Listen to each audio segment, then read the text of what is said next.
علی بھائی اگلا سوال ہے، عموماً سننے میں آیا ہے کہ جس گھر میں فوتگی ہو وہاں 3 دن تک آگ جلانا منع ہے۔ اگر واقعی ہی یہ اسلامی حکم ہے تو اس میں کیا حکمت پوشیدہ ہے، اور ان 3 دنوں میں میت والے گھر کے اہل خانہ اپنے کھانے پینے کا انتظام کیسے کریں گے؟ میت پر سوگ کرنے کے حوالے سے قرآن و حدیث کی روشنی میں صحیح معلومات بیان کر دیں۔ دیکھیں جی، یہ جو پبلک میں مشہور ہے نا کہ 3 دن وہاں چولہا نہیں جلے گا، یہ اس طریقے سے نہیں تھا۔ یہ جامعہ ترمذی میں اور سنن ابی داؤد میں حدیث موجود ہے، نبی صلی اللہ علیہ وآلہ وسلم کے جب کزن سیدنا جعفر شہید ہوئے غزوہ موتا کے اندر، جنگ موتا کہہ لیں، تو آپ علیہ السلام نے اس موقع پہ فرمایا تھا کہ جعفر کے گھر والے لوگ غم کی کیفیت میں ہیں تو تم ان کے لیے کھانے کا انتظام کرو۔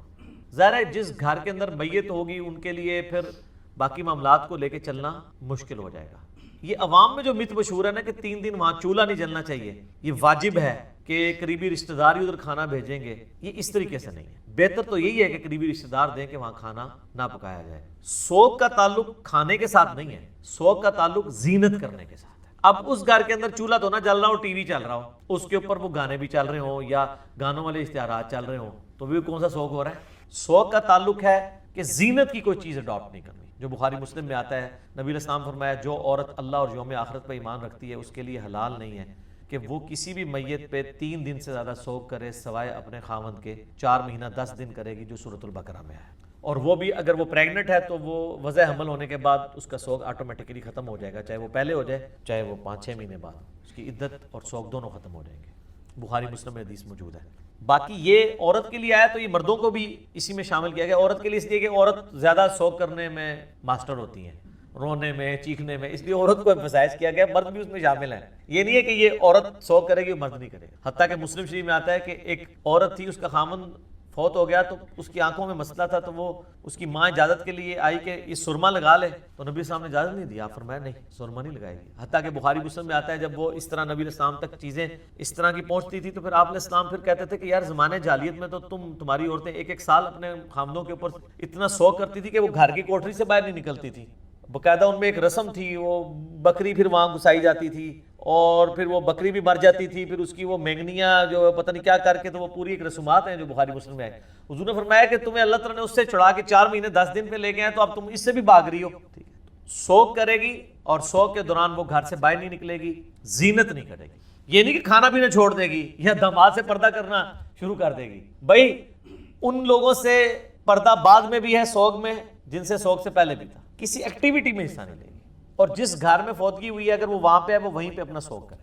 ہاں اگر وہاں اس کا کوئی رشتہ دار نہیں ہے، وقتی طور پہ جس طرح بعض اوقات عورتیں باہر کے ملک سے اپنے خامن کو دیکھنے کے لیے ادھر آئی ہیں اور ادھر خامن فوت ہو گیا ہے، اولاد ابھی ادھر ہے، تو وہ پھر واپس جا سکتی ہے۔ وہ بخاری مسلم میں حدیث اس کو سپورٹیں موجود ہیں کہ وہ عورت اپنے اس گھر میں جا سکتی ہے، اس کا وہ ٹریولنگ کرنا گناہ شمار نہیں ہوگا۔ اس طریقے سے جو عورت حاج عمرے کے لیے گئی ہے اس کے لیے اب عدت یہ نہیں ہے کہ وہ آپ منا کے خیمے میں بیٹھی رہے، وہ سفر بھی کر سکتی ہے، ہاں زینت نہیں کرے گی۔ اور اس طریقے سے عام گھر میں بھی جو عورت ہے اگر بیمار ہو جاتی ہے اس کو ہاسپٹل لے کے جانا پڑ جاتا ہے، ایز اے لاسٹ ریزارٹ تو آپ اسے لے کے جا سکتے ہیں، لیکن سبزی لینے کے لیے وہ گھر سے باہر نہیں نکلے گی، کوئی چیز لینے کے لیے نہیں، اس کے ساتھ جو لوگ اٹیچ ہیں وہ کریں گے۔ اور کئی لوگ کہتے ہیں نہیں جی وہ ہماری تو دادی ماں کی عمر جی 80 سال ہو چکی ہے تو عدت کریں گی، 80 کے 180 سال ہو، عدت تو کرنی ہے، سوگ تو کرنا ہی کرنا ہے، وہ اپنی جگہ موجود ہے۔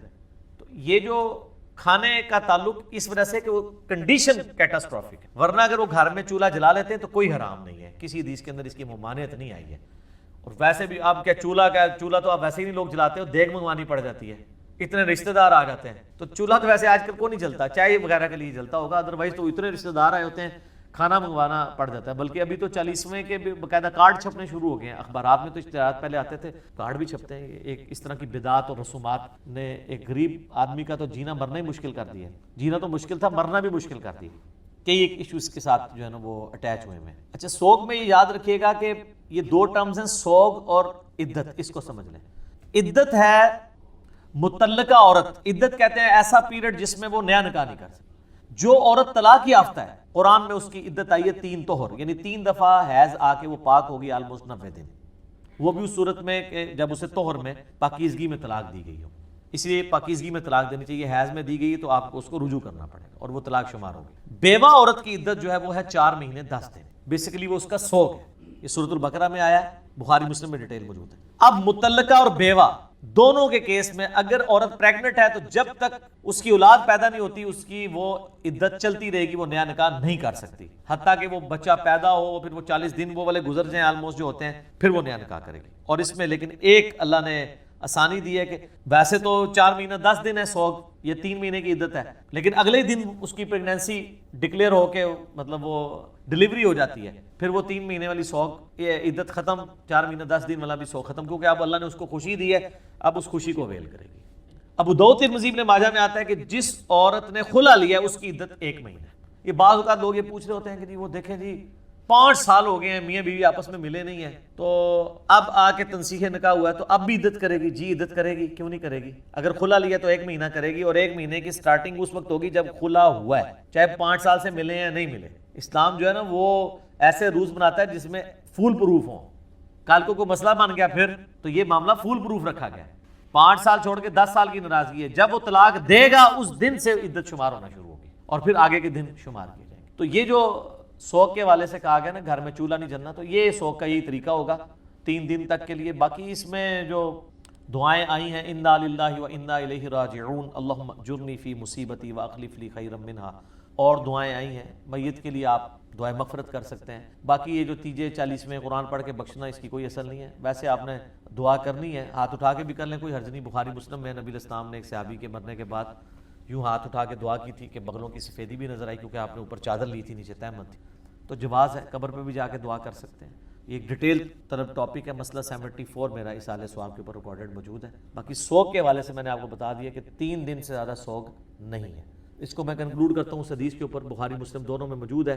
جب ابو سفیان فوت ہوئے تو سیدہ ام حبیبہ جو نبی الاسلام کی بیوی تھی، انہوں نے باقاعدہ 3 دن کے بعد زرد رنگ لا کے اپنی گالوں پہ ملا، سرما لگایا، اپنے جسم پہ ملائی، یعنی اعلانیہ عورتوں کے سامنے اظہار کیا اپنی عدت اس کا سوگ کے ختم ہونے کا۔ تو لوگوں نے کہا کہ یہ مطلب یہ کرنا کوئی ضروری تو نہیں تھا۔ انہوں نے کہا کہ میں نے نبی علیہ السلام سے سنا ہے کہ جو عورت اللہ اور یوم آخرت پہ ایمان رکھتی ہے تو اس کے لیے جائز نہیں کہ وہ 3 دن سے زیادہ کسی کے اوپر سوگ کرے سوائے اپنے خامند کے۔ تو ان کا میرا باپ مرا تھا، 3 دن پورے ہوئے تو میں سوگ کے ختم ہونے کا اظہار کر رہی ہوں۔ اب آپ اندازہ کریں کتنے نے کیا ہوگا، ہائے نہیں تیرے تو پیو مرے ہے، 3000 تو 3000 بونس ہی کاٹ دینے سن۔ یہ صحابہ کرام کا ایٹیٹیوڈ تھا کہ وہ جان بوجھ کے ایسا کام کرتے تھے جس سے امت کو میسج ملے کہ یہ صحیح دین ہے، یہ غلط ہے۔ مجھے بھی لوگ کہتے ہیں نا جان بوجھ کے ایسے گلا کاٹ کے لے آنا ہے، وہ اس لیے نکالتے ہیں آپ کا دماغ کھولیں کہ یار یہ کیا ہو رہا ہے، دین تو یہ کہتا ہے آپ نے یہ بنایا ہوا ہے، دین میں تو یہ چیزیں اس طرح نہیں ہیں۔ اور یہ جو شادی بیاہ اور جو خوشی غمی کے جتنے مواقع ہیں اس پہ جو کچھ دین کے نام پہ ہو رہا ہے نا سر، اس کے خلاف بولنے والے کی تو ایسے کی تیسی پھیر دیتے ہیں، اور باقی موقع پہ لوگ کمپرومائز کر جاتے ہیں، اس موقع پہ نہیں کرتے ہیں۔ اب ظاہر ہے کہ وہ آپ کے دوست پکڑ کے 2 بڑے بڑے گلاب کے پھولوں کے جناب وہ لے آئے ہیں قبر کے اوپر پھینکنے کے لیے لفافے، ادھر کے کوئی بول دے یہ ثابت نہیں ہے تو آپ سمجھیں گے اس وقت کیا ہوگا۔ حالانکہ جو بول رہا ہوگا وہ تو صحیح بات کر رہا ہوگا، لیکن ان لوگوں میں حوصلہ نہیں ہے اور کہتے ہیں نہیں ہم نے تو آج تک نہیں سنا، تسی رے جاہل ہیں جو تسی کو تو سننا سی۔ ایک بندہ پوری زندگی جو ہے وہ بھینس کا دودھ دھوتا رہا کسی گاؤں کے اندر، اس کو اب کیا پتا کہ آئی فون کیا ہوتا ہے، اور ویسے آج کل والوں کو تو پتا چل گیا ہوا ہے، ٹھیک ہے۔ تو جو آپ کی فیلڈ نہیں، آپ خواہ کیوں بات کر رہے ہیں؟ آپ علمی بات کریں کہ بتائیں کہاں لکھا ہوا ہے، ہم اس کو فالو کریں گے، اس کی بجائے اس قسم کی باتیں کرنا یہ بالکل غلط ہے۔ اسی طریقے سے یہ بھی یاد رکھیے گا، بخاری مسلم میں حدیث ہے، نبی علیہ السلام نے فرمایا کہ میت پہ جو چیخو پکار کیا جاتا ہے یا نوحہ کیا جاتا ہے تو اس کی وجہ سے اس میت کو عذاب دیا جاتا ہے۔ اس کی پھر تشریح سیدہ عائشہ نے کی کہ اس وجہ سے عذاب کیا جاتا ہے کہ اس نے اس کی تربیت نہیں کی تھی اپنے پچھلوں کی، اگر انہوں نے تربیت کی پھر اس کو نہیں عذاب دیا جائے گا کہ بھئی تم نے میرے مرنے کے بعد یہ میرے ساتھ نہیں کرنا۔ تو اس طرح میت کے اوپر سوگ جو 3 دن کا ہے اس میں بھی بین نہیں ہے، اونچی آواز سے رونا نہیں ہے، گریبان چاک کرنا نہیں۔ بخاری مسلم میں کئی احادیث ہیں، نبی علیہ السلام فرمایا کہ میری امت یہ جاہلیت کے کام نہیں چھوڑے گی، اور وہ آج تک چل رہے ہیں۔ تو چاہے ماتم ہو چاہے نوحہ ہو، اس طرح کا نوحہ جس میں آواز بلند کی جائے کسی میت کے اوپر، یہ غلط ہے، بالکل حرام ہے، اسلام میں اس کی کوئی گنجائش۔ ٹھیک ہو گیا؟ جزاکم اللہ خیر۔